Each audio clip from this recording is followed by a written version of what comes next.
A world of infinite possibilities. It seems like it's the perfect dream for any writer. It's essentially the perfect treatment someone could have for any form of writer's block. You can do absolutely anything. And this should be the main strength of the multiverse and projects. Unfortunately, the problem that arises is that it allows writers to get lazy, and out of this laziness, usually there would be some sort of vice that they fall upon, right? Certain things that they know they could throw their little reel, and it will just drag in some fans little by little.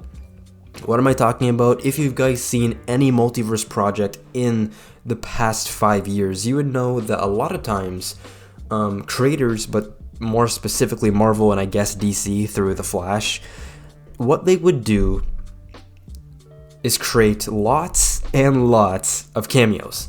And cameos is not, or cameo fests, which is what they usually do, is not inherently a bad thing. But the problem is, these writers don't know how to effectively use these characters, or they're just purposely doing them wrong. Because as fans, people want to see what they've grown up with. They like, okay, nostalgia baiting is a thing, right? We all can agree to this, but I am not gonna let anybody tell me that they haven't fallen for it at least one time in their life because they were hoping that it will lead to some sort of childhood memory reactivation or something. I don't know what we were expecting, but it was like some sort of glimmer of hope that we thought would be brought back into our lives just by seeing our favorite characters on screen together. But the thing is, writers and the people behind these projects don't really, a lot of times they didn't really care that much to put in the effort, but what they would do is, they're really smart for doing this. They would try to, it's kind of like falsely creating, it's like artificial hype, right? It's like how in Twitch, if you guys watch Twitch, like Twitch live streams, how people on their platform would do something called viewbotting, I'm pretty sure, where they get this app, and this app basically enhances or increases their viewer counts artificially. This is something that Marvel will do, because they will have all of these fans speculate of these characters that will come into the movie, and they will, I don't know, Hugh Jackman this, what Wesley Snipes Blade that, right? And what would happen is it will make these people in droves come to the movie theater, and it will artificially boost the box office, right? Because if you think about it, there is no way, there's not a single chance that anyone thought that a Doctor Strange movie would make more money than a Batman movie. A Batman movie that was 10 years. There was a 10-year gap between the Batman and the Dark Knight Rises. You would think that the Batman would make so much more money than the Doctor Strange movie, but because that we as fans got baited by the cameos, it led to us not only going to the movie theater, but it also led to a lot of fans just being disheartened, right? And their hope just fading away from the Marvel Cinematic Universe to the point that people actually gave up on it from that point on. Regardless of the fact that I can name you multiple good examples in recent years of multiverse projects, right? If you look at Loki Season 2, spoilers ahead, right? If you haven't seen it, the Invincible War, right? In Invincible Season 3, when we had all the different versions of Mark show up, right? Going further back, we had like the Flashpoint Paradox animated movie. And of course, Everything Everywhere All at Once, one of my favorite movies of 2022, and just this decade, right? It's halfway through and it's still one of my favorites. But despite all this, people still think that the multiverse is a bad idea. It just inherently causes problems with the universe, which it really doesn't. If you think about it, the cameo fests aren't even that bad. People don't even think of them as that bad, because the people who say that the multiverse was such a bad, big problem in Doctor Strange and, I don't know, Ant-Man, then they go and watch Spider-Man No Way Home and Deadpool and Wolverine. It's like, did these movies just outmog the other ones, just beat them at their own game? Because they're doing the exact same thing. All that they're doing is maybe taking characters that we wanted to see a bit more, which is obviously debatable, but what they did is they actually listened, not even just listened to fans, they gave them what they wanted. They did their homework and they made sure that every single character was, to the best of their ability, as accurate as they could be, or if not, they spruced up their personality with a little bit of different quirks, but you could see the shell of what was actually there at 2010, whatever years ago when they first made that film, right? We saw the characters that we loved or just grew up with right in front of us, and to see that that's the childhood spark that they're trying to get, that's what they need.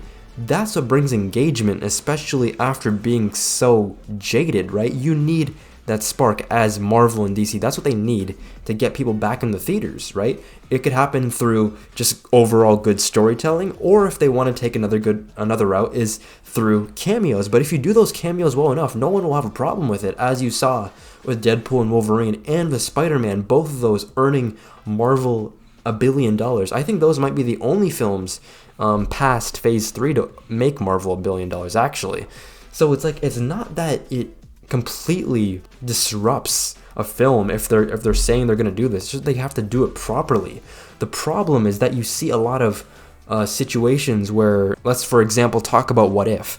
The What If series, 3 whole seasons of garbage content, and the problem is, not only is it forgettable, they made 2 cardinal sins back to back. I thought these 2 sins would be impossible, a complete paradox to happen at the same time. But the 2 things they did, they played it too safe, and then at the same time they played it too risky. And I'll explain what I mean. So for the they played it too safe part, they did, let's say for example, the Marvel Zombies episode. The Marvel Zombies episode, that was a safe pick, yes. But the problem is, they wanted it to fit the overall MCU vibe, and they did not go hard enough with the violence, with all of the things that Marvel Zombies as a property would, of course, bring with it, right? Because they wanted to keep it in that Disney stratosphere, which it's perfectly understandable, but when you're adapting Marvel Zombies, you have to go all in. And then when they're playing it too risky, they do things that people don't even want to see. Like, I don't know, multiple episodes on Captain Sharon Carter. Who asked for this? I hate saying who asked for this, because there are things that people did not ask for that are very successful and are also well received in terms of a critical standpoint. These things can happen, and I, as an audience member, welcome these things to happen. The problem is, it is more times than not, it is usually the rule and not the exception, that these things tend to be bad when they're not like being dedicated to the fan base. On top of that, you kind of have to think about the multiverse as a wide concept. You can't just think about it as these 2 things melding to... Actually, you know what? Before we get into that, can we talk about the season finale of What If? Why is the slideshow showcase using Adobe After Effects better than the entire show? Dude, let me just hype it up right now, because I don't really know how... It's such a forgettable show, but I could just remember that the season 3 finale had more interesting concepts than the entire life frame of the project. But let's see. Dude, Nightcrawler, Spider-Man, Samurai Ghost Rider, and Moon Knight Blade. Is that Thor? That's Storm as Thor. Okay. Dude, everything in front of you is right there, but you chose not to give it to us. What sort of punishment do they deserve for this, guys? How do you... Oh my day. It's in the past. We'll let it go. There's nothing we can do. Let's carry on. But overall, you gotta think about it as a writer's perspective. Even what I just mentioned with, like, for example, Ghost Rider's Samurai Ghost Rider. These are the things that writers would just, like, never in a blue moon be able to, like, put into the main continuity at all, right? They would never be able to do this. The multiverse gives them the possibilities of actually making those dreams, or whatever they were, a reality. The thing about these types of projects is that it appeals to our inner child, right? As a kid, this is the whole philosophy of Lego, right? And mix and mashing different pieces to create your own OC. This is the entire just philosophy of the Lego games, being able to have those build a character custom creator screens, right? Because they know kids would want to create their own masterpiece, right? The what if and multiverse scenario just allows professional writers to delve into that treasure trove of ideas in their mind and make it something that's not only true and on the big or little screen, wherever that may be, but if you're a good enough writer, you can give yourself validation by actually making it something good. You can be like, hey, that is something that's always been a part of my mind. I've always wanted to make that. Look at this now. Look at me now. Look at what I've just created right in front of your eye. These are the things that it gives writers the ability to get out of their box, while also being a way to smartly use the characters, because it allows Marvel and DC to go into their old bag of tricks, right? They don't have to like scavenge around to get new characters or to get completely, I don't know, adapt whatever new comic that's the big boom or whatever that is, right? They could just play around with what is already there and create something that gets fans engaged. But they just don't seem like they want to do it. And it's right in front of us. They apparently know what we want and they just don't want to do it, which that says a lot about them. But overall, moving away from that, going into the multiverse as a bigger concept, as I was getting at a bit earlier, you have to think about it. The multiverse is not just all these different universes coming together. It can also lead to another concept called the Elseworld. And Elseworlds are completely different, detached universes from the main timeline where they can do whatever they want. Think about it as Batman A, which in this case will be the upcoming DC Studios James Gunn Batman, and then there's Batman B, which is the Matt Reeves Batman, and that allows them to do completely separate different things while also retooling the same character. As I've said before, going into your old box of tricks and just retooling them into something new and something different, right?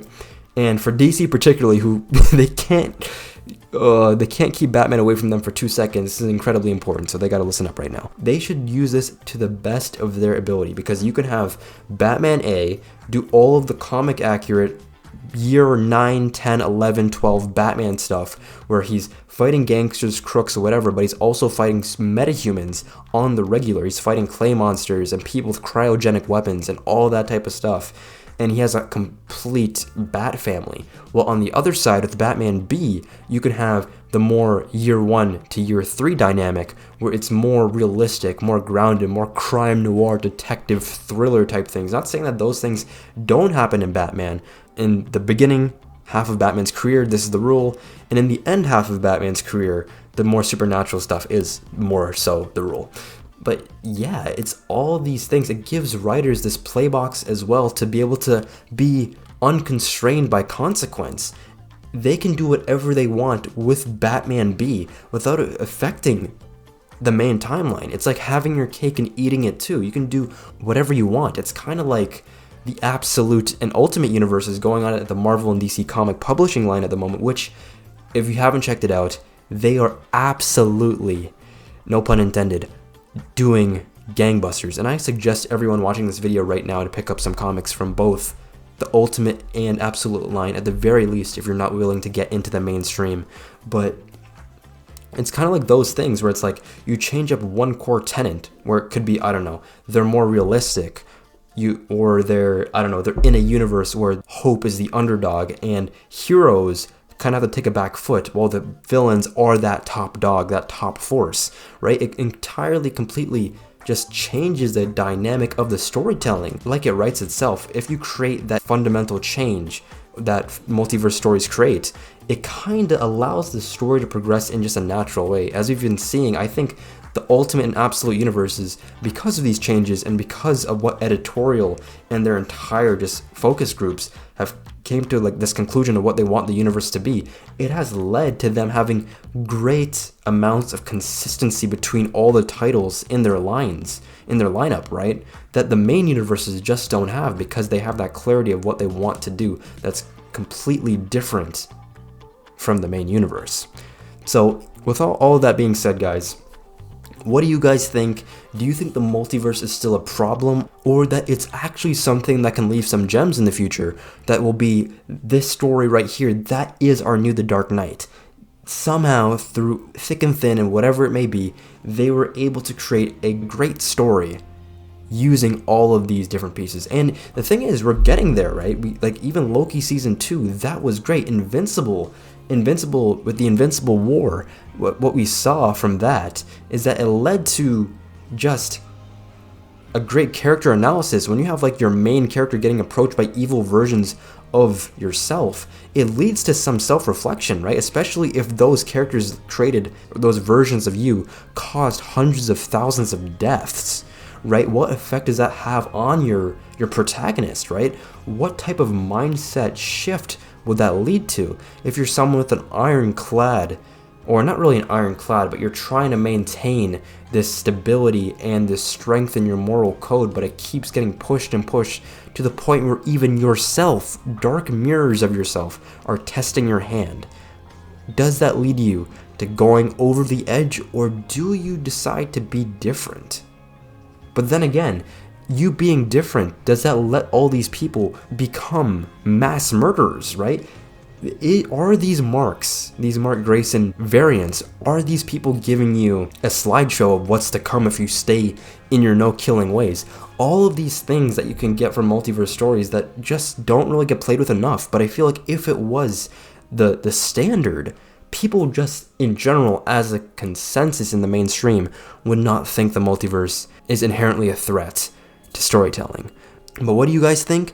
Remember to leave your thoughts down below. I'm really interested in what you guys have to say on this topic, because this is something where people are really divided on it, because there's so many different facets, from the cameos to the multiple possibilities to engaging with different universes to the Elseworlds and all of this stuff. So yeah, leave your thoughts down below. Remember to like and subscribe, turn on post notifications so you know when a new video goes live. And yeah, see you all later. Take care.